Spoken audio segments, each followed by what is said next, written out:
And here we are on another expert sharing insight. Let's exchange the insight, gain and gather insights. And this time we have Dimitra Mersinia, health and well-being strategist, clinician, coach, mentor, and most of all, founder of the Mind, M-I-N-D, Mind Your Health. So, Dimitra, and tell us about your topic, your details around the mind, the mind framework that you use. Thank you, Sigrid, for this opportunity again. This talk is sort of like part of a series that I'm presenting in this expo, and today I'm just going to talk about mind your health because your lifestyle is talking to your genes. So this is part of a series of the framework Mind, which is described in the book, and it is used in various ways with my clients. And in the earlier session, we started with the Mind Yourself First, which was more about the mindset. So this is going to be a bit deeper, going deeper inside your health. So let me start by asking everyone, and you can put your physical hand or your virtual hand up if you want. Raise your hand if you often feel like you're doing all the right things, working hard and pushing through, but your body just doesn't seem to keep up. Are you running on caffeine and sheer willpower, trying to stay on top of your goals and really dragging yourself by the afternoon? And yeah, do you keep telling yourself, I'll rest when things settle down? When I finish this task, then I'll finish when I finish my to-do list. We've all felt these at some point, right? So here's the truth. Your lifestyle and everything that we do is not neutral. Your lifestyle is sending signals, and all of these questions and thoughts that go through your heads, there are signals, and your genes are listening. So this is the world and the topic of epigenetics, where your daily choices can flip genetic switches on or off. So if you're constantly tired and anxious and bloated and foggy or burnt out, this isn't random.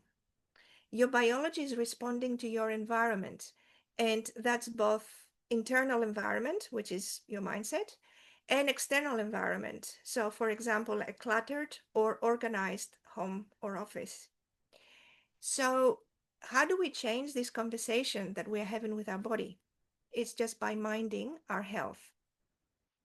So, we used to believe that our health outcomes are mostly represented by our DNA.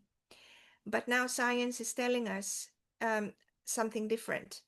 It's telling us that your stress levels, your nutrition, your movement, your sleep, all of these influence which of your genes express and how. So the genes do not change, but they can be on or expressing a trait or dormant. So when people say burnout is inevitable or this is just how I am, it's not necessarily true. This is just feedback.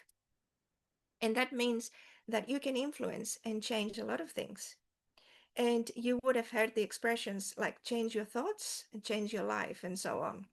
Okay, so this is something similar to this. So every decision you make is a dialogue with your body. And the way you live tells your cells what to do. So going a little bit deeper, in the framework of mind that I had described earlier, and I'm just going to go through it very briefly again, the mind, your health, connects mindset, biology, and high performance in a practical way. So, the mind, the acronym of mind, is about your internal alignment, which is like your software, if you like. So, M is for master your mindset, your emotions, your identity. I is investigating your old habits and instigating micro habits by doing like a lifestyle inventory. N is for nourishing your mind and body with intentional fuel.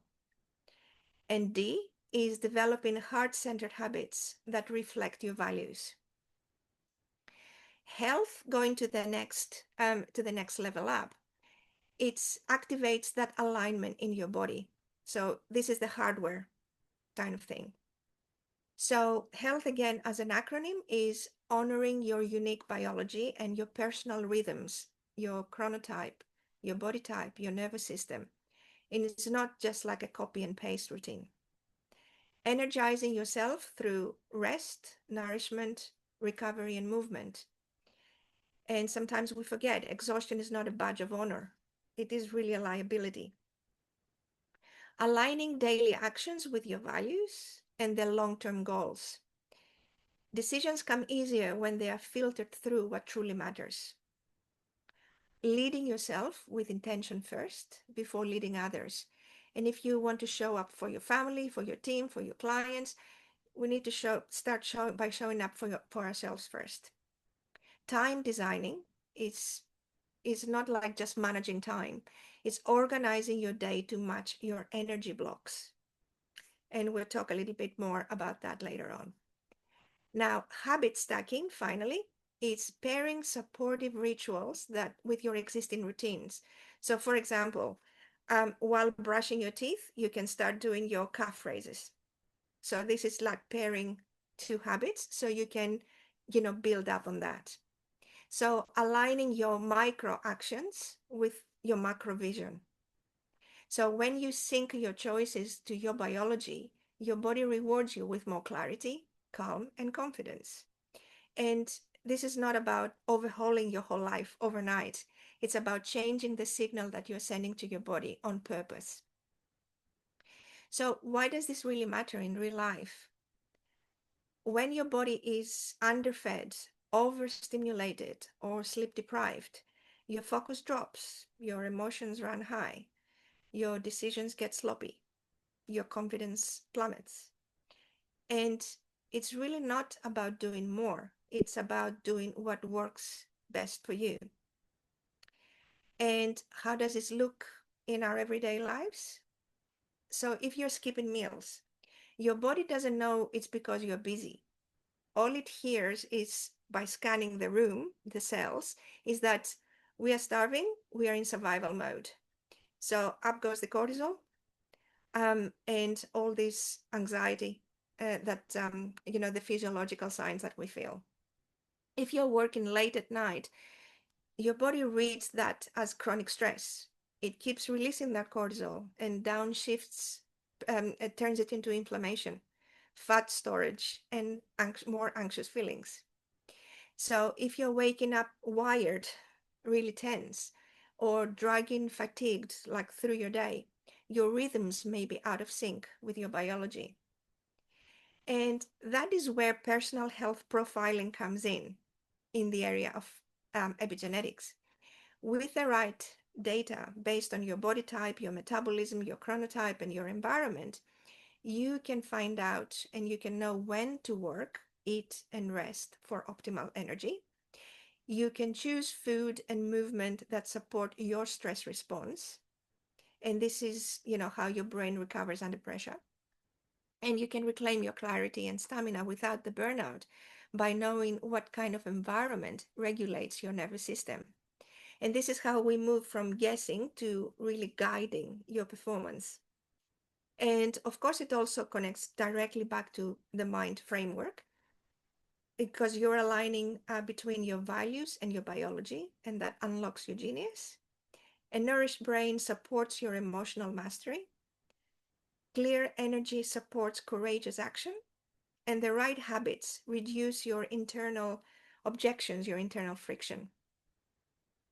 So let me leave you now with 3 quick actions, powerful actions that you can do like every day just to get reset consistently and minding your health. So number 1, start with a morning reset ritual.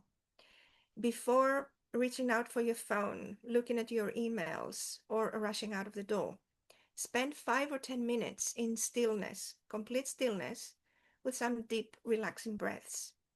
Look out of your window, for example. Look out of your garden, Sigrid.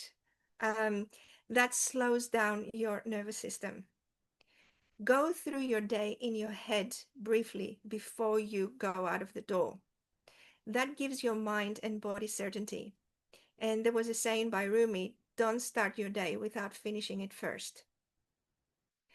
Um, Hydrate, breathe, make sure you do this before you start your day. And ask yourself as you go out of the door, how do I want to feel today? That's how you're setting your intention for your day.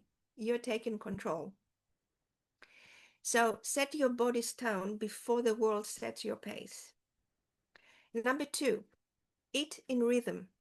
So even if your day is packed, try to eat at consistent times. Brain and body love consistency and certainty. Your digestive and hormonal systems, they love the rhythm. And if you're a woman in midlife, rhythm in nourishing is a key. And make sure you fuel regularly to avoid energy crashes, cravings, and the brain fog later on in the day. And number three, protect your recovery window. Your brain needs to rest in order to process, repair, and regulate. So, for example, choose one night this week to log off early. No phone, no emails, just decompression, sleep hygiene. I can assure you, you'll gain back hours of clarity and calm the following day. So, your body is talking to you every day and it is asking you, can you hear me? Will you fuel me? Will you rest me? Will you lead me? Because how you live shapes to how you lead. So, mind your health, not later, but now. And you cannot outsource this, but you can reclaim it. So start listening to your body, tune into the signals and respond with care. You don't need more information, more health information, or more research. You just need integration, integrating what your body is telling you. So take the next best step for you. And your future self, the one that feels strong and clear and alive, is just waiting for you. So I'm going to leave you with this, and there's more information to download, some resources from the booth. And you can also book a health strategy call to discover your health profile. Thank you. That is excellent, Dimitra. And I love those three things that you've shared with us. The insight on starting the day with stillness, just letting it really soak and sink in that a new day has started, not having anything happening, and eating on a regular basis. That is actually something very powerful and very important for me to do that. And of course, having that recovery time at some point in time and really diving into that. Thanks for sharing those insights with us, Dimitra. It's a pleasure. Thank you.